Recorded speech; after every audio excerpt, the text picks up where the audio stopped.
खेल मंत्री मनसुख मांडविया जी।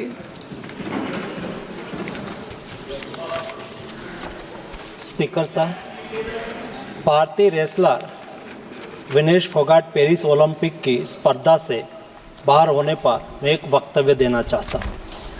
भारतीय रेसलर विनेश फोगाट को तय कैटेगरी में ज़्यादा वजन 100 ग्राम होने की वजह से पेरिस ओलंपिक से बाहर होना पड़ा है।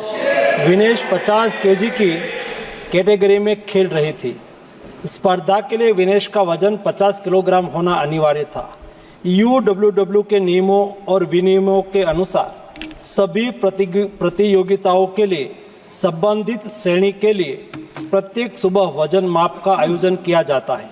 अनुच्छेद 11 के अनुसार यदि कोई एथलीट वजन माप प्रथम अथवा द्वितीय में भाग नहीं लेता है अथवा असफल हो जाता है तो उसे प्रतियोगिता से बाहर कर दिया जाता है और बिना किसी रैंक के अंतिम स्थान पर रखा जाता है।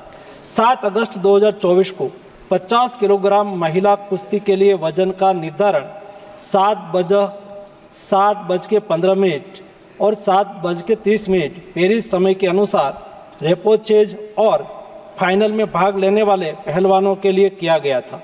विनेश का वजन 50 किलो 100 ग्राम पाया गया, इसलिए वे स्पर्धा के लिए अयोग्य घोषित की गई। इस मामले को लेकर भारतीय ओलंपिक संघ ने अंतर्राष्ट्रीय कुश्ती संघ से कड़ा विरोध भी दर्ज किया है। नेशनल भारतीय ओलंपिक संघ की अध्यक्षा PT उषा भी अभी पेरिस में है।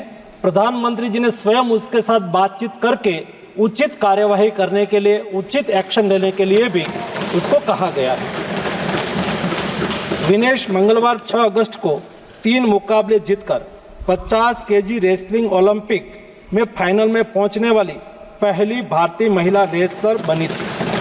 सेमीफाइनल में उन्होंने क्यूबा की पहलवान गुजमान लोपेजी को, क्वार्टर फाइनल में यूक्रेन की ओक्साना लिवाच और प्री क्वार्टर फाइनल में वर्ल्ड चैंपियन जापान की यूई सुसाकी को 3-2 से मात दी थी। उन्हें बुधवार 7 अगस्त की रात करीब 10 बजे गोल्ड मेडल के अमेरिकी रेसलर सारा एन हिल्डरब्रांड से मुकाबला करना था। जहां तक उनकी तैयारी हेतु सहायता का प्रश्न है, भारत सरकार ने विनेश फोगाट की उनकी आवश्यकता के अनुसार हर संभव सहायता प्रदान की है। उनके लिए पर्सनल स्टाफ भी नियुक्त किए गए हैं जो अपने क्षेत्र के विशेषज्ञ हैं। उनके साथ हंगरी के विख्यात कोच ओलेर अकोस और फिजियो अश्विनी पाटिल हमेशा रहते हैं। इनको ओलंपिक के लिए इनके अतिरिक्त व्यक्तिगत सहायक स्टाफ जैसे विभिन्न sparring partners, strength of conditioning विशेषज्ञ के लिए वित्तीय सहायता प्रदान की गई, जिसका विवरण इस प्रकार है।